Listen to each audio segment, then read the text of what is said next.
ए भाई 24 साल से ऑस्ट्रेलिया में यार एक टेस्ट मैच नहीं जीते हम, चलो ना खेलाओ। मैं नहीं जा रहा खेलने उन्हें ऑस्ट्रेलिया। अरे भाई यार तुम हमारे प्रीमियम बॉलर हो। हाँ तो क्या हुआ, मैं नहीं खेलूंगा, मेरी मर्जी। अरे कैसे मना करो यार, तुम सेंट्रल कॉन्ट्रैक्ट में बंधे हो, तो क्या हुआ, पैसे दिए तो खरीद लिया मुझे तुमने, मैं नहीं खेल रहा, मेरी मर्जी। अरे भाई मैं चीफ सेलेक्टर हूं, ये हेड कोच हैं, दोनों मनाने आए तुमको। हाँ हो गए तुम चीफ सेलेक्टर, डरता थोड़ी ना तुमसे, मैं मना कर रहा हूं, मैं नहीं खेलूंगा तो नहीं खेलूंगा।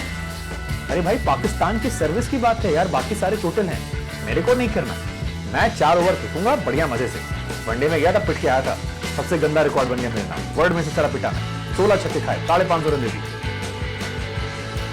पाकिस्तान क्रिकेट की कुछ ऑलमोस्ट यही कहानी, एंड आई थिंक बहुत ही हैरान करने वाली कहानी है कि पाकिस्तान क्रिकेट जब अपने चेंजेस से गुजर रहा है, जब उनका सिस्टम बदल रहा है, सेटअप चेंज हो रहा है, सो वहां पर ऐसा लग रहा है कि हेड कोच और जो डायरेक्टर हैं, चीफ सेलेक्टर हैं, उनकी बातों में कोई अहमियत ही नहीं। आई मीन जो ये कॉन्वर्सेशन मैंने आपको कथा सुनाई, ये वहाब रियाज और हारिस रऊफ के बीच की conversation, and it's very shocking कि इतनी बातें कहने के बाद भी हारिस रऊफ नहीं मानता, एंड वहाब रियाज ने इसको पर्सनली आकर मीडिया में बताया, एंड इट्स वेरी शॉकिंग। हालांकि ये वही हारिस रऊफ है जिन्होंने वर्ल्ड कप में 533 रन खाए थे, 48 साल के सबसे पिटे पिटाए बॉलर थे, 16 छक्के खाए। लेकिन उसके बाद जब पाकिस्तान क्रिकेट बदलाव से गुजर रहा है, तमाम चेंजेस पाकिस्तान में हो रहे हैं, नई नई चीजें निकल कर आ रही हैं, व्हाइट बॉलर कैप्टन जो है चेंज कर दिया गया है, टी20 में शाहीन शाफरीदी को जिम्मेदारी दी गई है, टेस्ट में शान मसूद को दी गई है, हफीज से एक पैसे में 2 काम करवाया जा रहा है, चीफ सेलेक्टर वहाब रियाज को बनाया गया है, fast bowling coach Umar Gul, spin bowling coach Saeed Ajmal, under 19 Mohammad Yousuf, तमाम चेंजेस जो कर दिए गए हैं। उन चेंजेस के बीच में जब एक नई टीम बनाने की कोशिश की जा रही है, क्योंकि इस वर्ल्ड कप में एक्चुअली अगर किसी ने डिसअपॉइंट किया है तो वो डिसअपॉइंट किया था पाकिस्तान।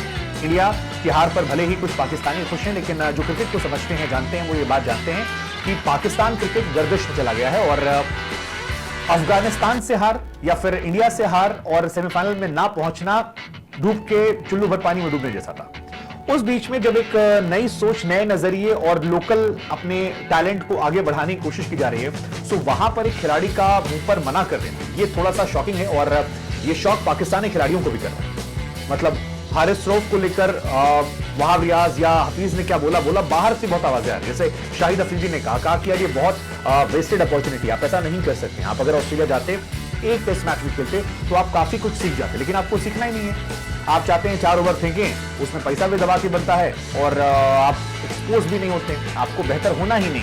यही कहानी मोहम्मद यूसुफ ने भी कही, कहा कि यार बहुत बड़ी गलती कर दी इन्होंने ऑस्ट्रेलिया जाके मना करने से। आप प्रीमियम बॉलर, आप पाकिस्तान की सर्विस के लिए आप पैसे ले रहे हैं, और आप कैसे मना कर सकते हैं। मुश्ताक अहमद ने भी कहा कि यार लोग अपने देश पे फिदा हो जाते हैं, यहाँ फिदा होना छोड़िए, यहाँ तो खफा हुए बैठे हैं। उधर वहाब रियाज ने जो पूरी कहानी बताई वो और शॉक करती है। वहाब रियाज ने कहा कि हमने बताया हारिस रऊफ को कि देखिए भाई साहब, बड़ी समस्या है फास्ट बॉलिंग को लेकर, और इस चेंज में हमें लगता है कि आप हमारे लिए एक इंपैक्ट प्लेयर हो सकते हैं। आपने वनडे में 10 ओवर गेंदबाजी की, हम चाहते हैं कि आप वही 10-12 ओवर टेस्ट में करें। हारिस रऊफ ने शुरू में कहा कि मैं कंसीडर करूंगा, फिर बाद में उन्होंने कहा कि मैं नहीं जा पाऊंगा। वहाब रियाज ने कहा कि मैंने उनसे पूछा कि आप क्यों नहीं जाएंगे, आपको जाना चाहिए। उन्होंने कहा मुझे लगता है मेरी बॉडी साथ नहीं। वहाब ने कहा कि हमने फिजियो से, ट्रेनर से बात की, और उन्होंने कहा कि कोई असर नहीं होगा, 10-12 ओवर हम खिलाएंगे और आपको हम हिफाजत से रखेंगे कि आप हमारे इंपैक्ट प्लेयर हैं।